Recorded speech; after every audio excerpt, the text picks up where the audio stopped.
রাসূলুল্লাহ সাল্লাল্লাহু আলাইহি সাল্লাম বলেন, রমজান এই রোজাগুলা জাহান্নাম থেকে মুক্তির জন্য ঢাল স্বরূপ। জাহান্নামের ঢাল স্বরূপ হলো রোজা। মালা মেখরিখা, যতক্ষণ এই রোজাকে ছিদ্র না করা হবে। সাহাবীরা প্রশ্ন করলেন, রোজা নামক ঢাল ছিদ্র হয় কিভাবে? রাসূলুল্লাহ সাল্লাল্লাহু আলাইহি সাল্লাম বললেন, বিল কাযিবাতি ওয়াল গীবা, দুটি অপরাধের মাধ্যমে রোজা নামক ঢাল ছিদ্র হয়। 1 নাম্বার মিথ্যা কথা বলা, 2 নাম্বার গীবত করা। বলেন তো মিথ্যা আর গীবত কোন অঙ্গ দিয়ে হয়? মুখ দিয়ে, জিহ্বা দিয়ে হয়, মুখ দিয়ে হয়। তাহলে কি শিখলাম? রমজান মাসে জিহ্বা নিয়ন্ত্রণ করা, এটাকে এলোমেলো ভাবে ব্যবহার না করা। আল্লাহ হেফাজত করেন। তো জিহ্বার গুনাহ থেকে বাঁচার খুব চেষ্টা করা, এটা বেশিরভাগ মানুষকে জাহান্নামে নিবে। জিহ্বা, তিরমিজির হাদিস 2406 নম্বর হাদিস, 2406। এক সাহাবী রাসূলুল্লাহ সাল্লাল্লাহু আলাইহি সাল্লামকে প্রশ্ন করলেন, মান নাজাতু ইয়া রাসূলুল্লাহ, ওগো আল্লাহর নবী, মুক্তির উপায় কি আপনার কাছে জানতে চাই। ফাকালা রাসূলুল্লাহ সাল্লাল্লাহু আলাইহি ওয়াসাল্লাম, নবীজি বললেন, মুক্তির অনেকগুলা উপায়ের মধ্যে উল্লেখযোগ্য 3টা উপায় তুমি মনে রাখবা। কয়টা? 1 নম্বর, আমসিক আলাইকা লিসানাক, জবান নিয়ন্ত্রণ করবা, জবান হেফাজত করবা। এটার মাধ্যমে অনেক গুনাহ সংগঠিত হয়। এই জবান মানুষকে বিপদগ্রস্ত করে, বিপদে ফেলে। জবান এমন বিপদ, এক কথায় পুরা জিন্দেগি শেষ করে দিবে, সাজানো সংসার তছনছ। এক কথা, এর প্রমাণ নিকট অতীতে আমাদের দেশেও ঘটছে। এক কথায় সাজানো সংসার তছনছ। জিহ্বা বড় বিপজ্জনক। তো নবী বললেন, 1 নাম্বার, আমসিক আলাইকা লিসানাক, তুমি তোমার জবান নিয়ন্ত্রণ করো। 2 নাম্বার, ওয়ালিয়াসাকা বাইতুকা, তোমার ঘর যেন তোমার জন্য প্রশস্ত হয়। চাকরি থেকে বাসায় ফিরছেন, 6টা 7টায় বাসায় আসার কথা, আপনি 10টা বেজে গেছে এখনো আসেন না। স্ত্রী ফোন করলো, আপনি কোথায়? আপনি জবাব দিলেন, বন্ধুদের সাথে আছি, আসতেছি। কেন? আপনি এতক্ষণ বন্ধুদের সাথে কি করেন? এজন্য নবী বললেন, তোমার ঘর যেন তোমার থাকার জায়গা হয়, ঘর যেন প্রশস্ত হয়। ঘরে থাকবা, না হয় কাজে থাকবা, কাজ শেষ ঘরে থাকবা, ঘরের থেকে বের হবা, কাজে যাইবা, অন্য কোথাও আড্ডাবাজি করবা না। কেন? মা বাবা, স্ত্রী, সন্তানের সামনে আপনি যখন থাকবেন, গুনাহ করতে মন চাইলেও করতে পারবেন না। এজন্য নবী বললেন, মুক্তির 2 নাম্বার উপায়, বাসায় থাকবে, ঘরে থাকবে। আপনার স্ত্রী, সন্তান আছে, বাহিরে আছেন, শয়তান খোঁচায়, একটু অন্য জায়গায় কথা বললে কি সমস্যা? কলেজ জীবনের বন্ধু, মেয়ে বন্ধুর সাথে একটু কথা বলো, সমস্যা নেই। কিন্তু আপনি স্ত্রীর সামনে কিন্তু কথাটা বলবেন না, বিবির সামনে এই কথা বলবেন না। তার মানে বিবির সামনে আপনি থাকা, এই গুনাহ থেকে বেঁচে থাকা। সন্তানের সামনে আপনি হাজারো গুনাহ থেকে বেঁচে থাকবেন। মা বাবার সামনে আপনি হাজারো গুনাহ করতে পারবেন না চাইলেও। তাই নবী বললেন, মুক্তির 2 নাম্বার উপায়, বাসায় থাকো। 3 নাম্বার, ওয়াবকি আলা খাতিআতিক, তুমি তোমার গুনাহগুলোর জন্য কান্নাকাটি করো। তাহলে 3টা উপায় বললেন। 1, জবান নিয়ন্ত্রণ করো। 2 নাম্বার, তোমার ঘর যেন তোমার জন্য প্রশস্ত হয়। 3 নাম্বার, গুনাহের ব্যাপারে কান্নাকাটি করো। আল্লাহ আমাদেরকে জবান গুনাহ থেকে আমরা যেন বেঁচে থাকতে পারি, আল্লাহ তৌফিক দান করেন। তিরমিজির হাদিস 2407 নম্বর হাদিস। এই হাদিসের মধ্যে আছে, ক্বালা রাসূলুল্লাহ সাল্লাল্লাহু আলাইহি ওয়াসাল্লাম, ইযা আসবাহা ইবনু আদামা ফাইন্নাল আ'যাআ কুল্লাহা তুকাফফিরুল লিসান ফাতাকুলু ইন্নামা নাহনু বিকা ফাইন ইসতাকামতা ইসতাকামনা ওয়া ইন ই'ওয়াজাজতা ই'ওয়াজাজনা। আদম সন্তান যখন সকালবেলা ঘুম থেকে ওঠে, আদম সন্তানের সমস্ত অঙ্গ প্রত্যঙ্গগুলো জিহ্বাকে ডেকে বলে, ও জিহ্বা।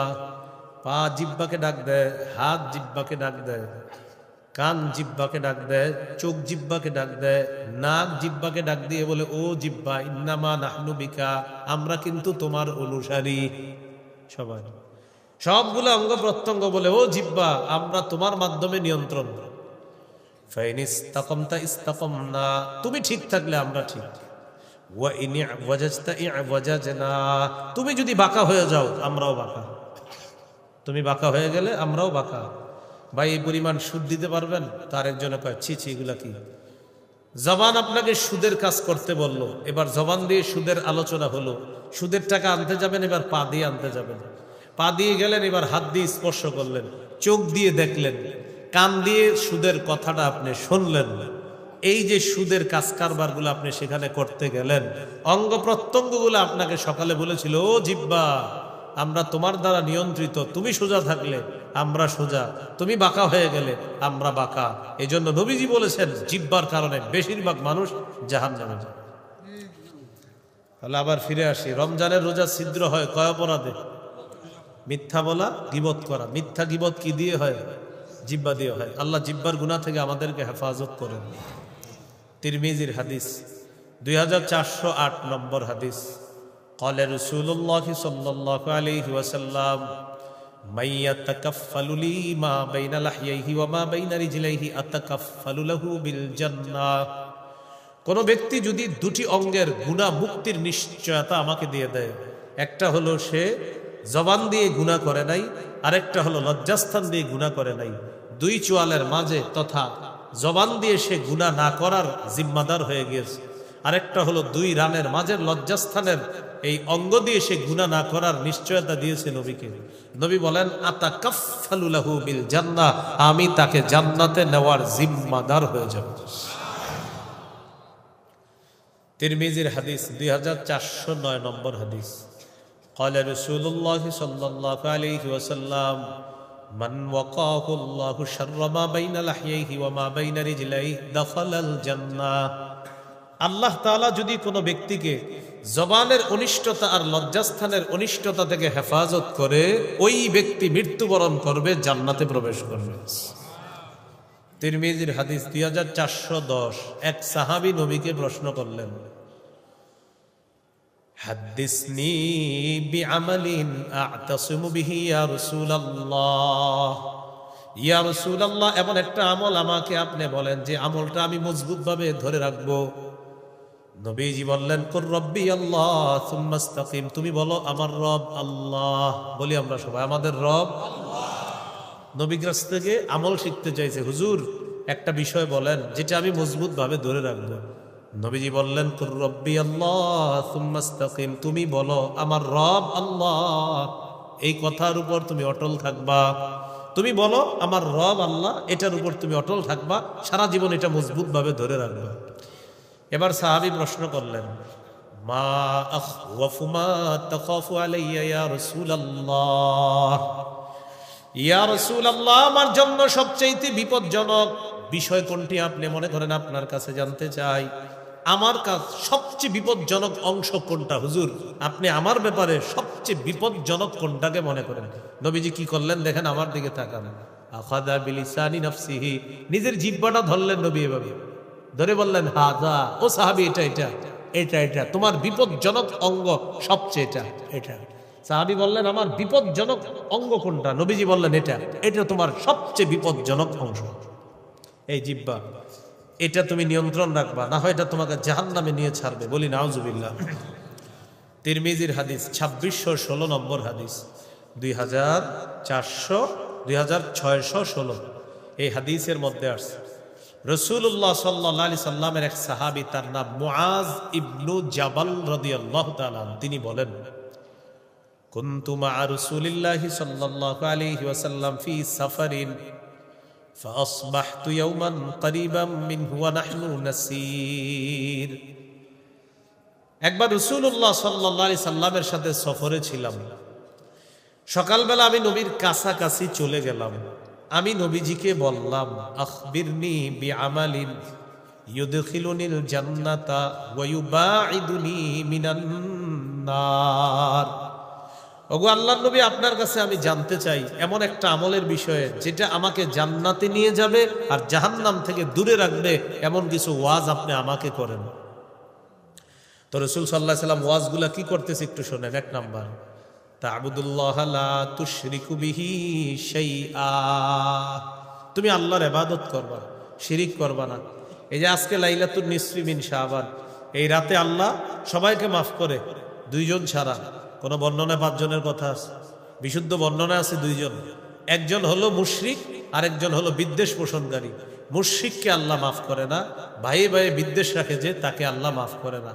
আজকে আপনারা যারা ইবাদত করবেন আর খালি বলবেন আল্লাহ মাফ করেন মাফ করেন, ঘটনা যদি এমন হয় আপনি আপনার ভাইয়ের সাথে শত্রুতা রাখেন, তো 1000 বার মাফ করেন বললেও কাজ হবে না। তাড়াতাড়ি মাহফিল থেকে গিয়ে ভাইরে ফোন দিয়ে বলবেন, ভাইজান যা হওয়ার হয়ে গেছে, মাফ চাই, আপনি আমারে মাফ করে দেন। তাড়াতাড়ি মিলে যান, না হয় কিন্তু আল্লাহ মাফ করবে না। আগে আপনি আপনার ভাইয়ের সাথে ভ্রাতৃত্বের সম্পর্ক স্থাপন করতে হবে। তো 2 শ্রেণীকে আল্লাহ মাফ করবে না। 1 নাম্বার মুশরিক, তাকে আল্লাহ মাফ করবে না। সাহাবীকে ওয়াজ করলেন, 1 নাম্বার তা'বুদুল্লাহ লা তুশরিকু বিহি শাইআ, আল্লাহর ইবাদত করবা, শিরিক করবা না। আল্লাহকে সবাই দেখতে চাই না ইনশাআল্লাহ? সবাই দেখতে চাই তো? আচ্ছা, 2টা কাজ গুরুত্ব দিতে হবে। আল্লাহরে দেখতে চাইলে কয় কাজ? সূরা কাহাফ 110 নম্বর আয়াত, সূরা কাহাফ 110 নম্বর আয়াত, মানে একদম সর্বশেষ আয়াত। সূরা কাহাফের আয়াত হলো 110টা, আর এই আয়াতটাও 110 নম্বর আয়াত, মানে সর্বশেষ আয়াত। এই আয়াতে আল্লাহ বলেন, ফামান কানা ইয়ারজু লিকা রাব্বিহি ফালইআমাল আমালান সালিহা ওয়ালা ইউশরিক বিইবাদাতি রাব্বিহি আহাদা। যে ব্যক্তি তার রবের সাথে সাক্ষাৎ কামনা করে, সেজন্য নেক কাজ করে, ওয়ালা ইউশরিক বিইবাদাতি রাব্বিহি আহাদা, রবের ইবাদতে যেন সে শরীক না করে, কাউকে অংশীদার না বানায়। তাহলে নেক কাজ করা আর অংশীদার না বানানো, আমল, ভালো আমল করা। এবার আমলের ক্ষেত্রে 3টা অংশ আমি আপনাদের সাথে শেয়ার করতে চাই, আমরা সবাই মিলেমিশে শিখি। বলেন, প্রতিটি বস্তুর 3টি অংশ থাকা চাই।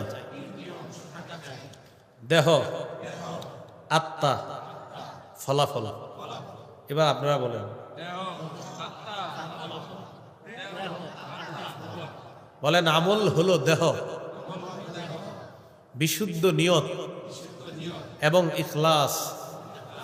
আমল নামক দেহের আত্মা, আমল হলো দেহ, আমল নামক দেহের আত্মা হলো বিশুদ্ধ নিয়ত, ইখলাস।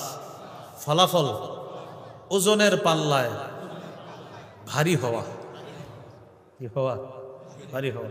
আমল যদি কম হয়, আত্মাওয়ালা আমল যদি হয়, ওই আমলের মধ্যে যদি ইখলাস থাকে, বিশুদ্ধ নিয়ত থাকে, সেই আমলটা ওজনের পাল্লায় কম হলেও আল্লাহ ভারী করে দিবেন। একটি হাদিস শোনাইলে স্পষ্ট হবে বিষয়টা। قال رسول الله صلى الله عليه وسلم إن الله سيخلص رجلا من أمتي على رؤوس الخلائق يوم القيامة। রাসূলুল্লাহ সাল্লাল্লাহু আলাইহি সাল্লাম বলেন, নিশ্চয়ই আল্লাহ তাআলা আমার উম্মতের এক ব্যক্তিকে কিয়ামতের ময়দানে সবার সামনে উপস্থিত করবেন।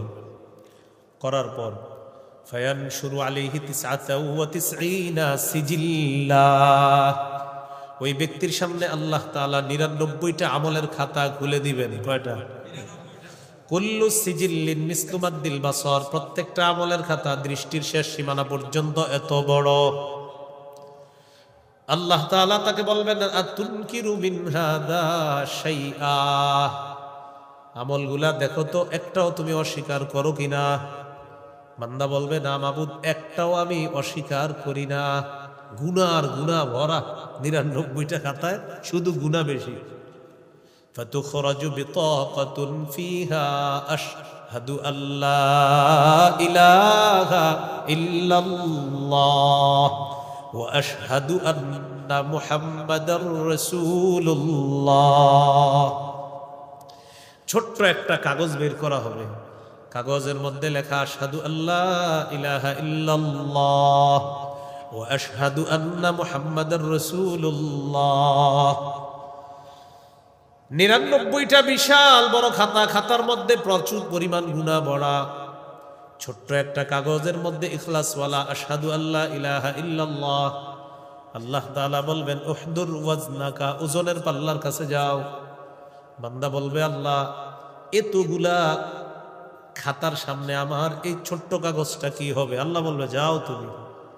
তো ওজনের পাল্লার সামনে যাবে, যাওয়ার পর ফাতুদাউস সিজিল্লাতু ফি কিফা, পাল্লার এক হাতলে রাখা হবে 99টা খাতা। ওয়াতুদাউল বিতাকাতু ফি কিফা, আরেকটার মধ্যে রাখা হবে আশহাদু আল্লাহ ইলাহা ইল্লাল্লাহ লিখিত ছোট্ট কাগজটা। নবীজি বলেন ফাতাশাতিস সিজিল্লাত ওয়া থাকুলাতিল বিতাকা, 99টা বড় বড় খাতা, ওইগুলা যেটার মধ্যে রাখা হবে সেটা হয়ে যাবে হালকা, একটা ছোট্ট কাগজওয়ালা অংশটা এটা ভারী হয়ে যাবে। আল্লাহ বলবেন যাও যাও যাও জান্নাতে যাও, তুমি জান্নাতি। তো ইখলাস বলে, এই জন্য আপনারা বুদ্ধি করে আর নামাজ পড়বেন না, শুধু ইখলাসের সাথে একবার লা ইলাহা ইল্লাল্লাহ পড়ে ফেলবেন। কি বলেন? বিষয়টা কি এমন? আল্লাহ আমাদেরকে বদ হজম থেকে বাঁচান। অনেক সময় বয়ানের বদ হজম হয়, বদ হজম বুঝেননি, যে যেহেতু ইখলাস ওয়ালা কালিমা ইলি হয়েছে বাস আর আমল করবো না, এটা বদ হজম। এটা হলো কি বদ হজম করবেন না, আল্লাহ হেফাজত করেন। তো বলতেছিলাম আল্লাহকে দেখতে হলে দুটি কাজ, নেক কাজ করা আর ইবাদত শিরিক মুক্ত করা। আল্লাহ আমাদেরকে শিরিক মুক্ত ইবাদত করার তৌফিক দান করেন। সূরা মাইদার 72 নম্বর আয়াতে আল্লাহ বলেন ইন্নাহু মাইয়ুশরিক বিল্লাহ ফাকাদ হারামাল্লাহু আলাইহিল জান্নাহ, যে ব্যক্তি আল্লাহর সাথে শিরিক করবে তার জন্য আল্লাহ জান্নাত হারাম করে দেয়, তার ঠিকানা হলো জাহান্নাম। আল্লাহ আমাদেরকে শিরিক থেকে হেফাজত করেন। সূরা জুমারের 65 নম্বর আয়াতে আল্লাহ বলেন লা ইন আশরাকতা লা ইয়াহবাতান্না আমালুকা ওয়া লা তাকুনান্না মিনাল খাসিরিন। নবীকে আল্লাহ বলেন হাবিব, আপনি যদি শিরিক করেন আপনার সমস্ত আমলনামা বরবাদ হয়ে যাবে। আল্লাহর নবীকে আল্লাহ বলতেছেন আপনি যদি শিরিক করেন আপনার আমলও বরবাদ হয়ে যাবে।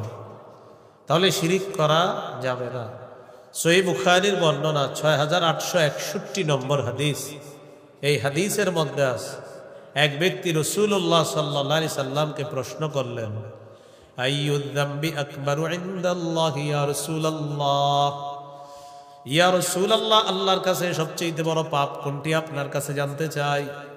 নবীজি বললেন আনতা দু'আ লিল্লাহি নিদ্দান ওয়া হুয়া খালাকাকা, আল্লাহ তোমাকে সৃষ্টি করেছেন, এই আল্লাহর সাথে সমকক্ষ নির্ধারণ করা এটা সবচেয়ে বড় পাপ।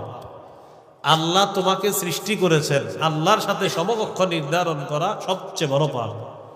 ক্বালা সুম্মা আইয়ুন ইয়া রাসূলুল্লাহ, হুজুর এরপর সবচেয়ে বড় পাপ কোনটি? নবীজি বললেন আনতা কুতুলা ওয়ালাদাকা মাখাফাতা আইয়াতআমা মাআক, তোমার সন্তান তোমার খাদ্যে অংশগ্রহণ করবে এই ভয়ে সন্তান হত্যা করা।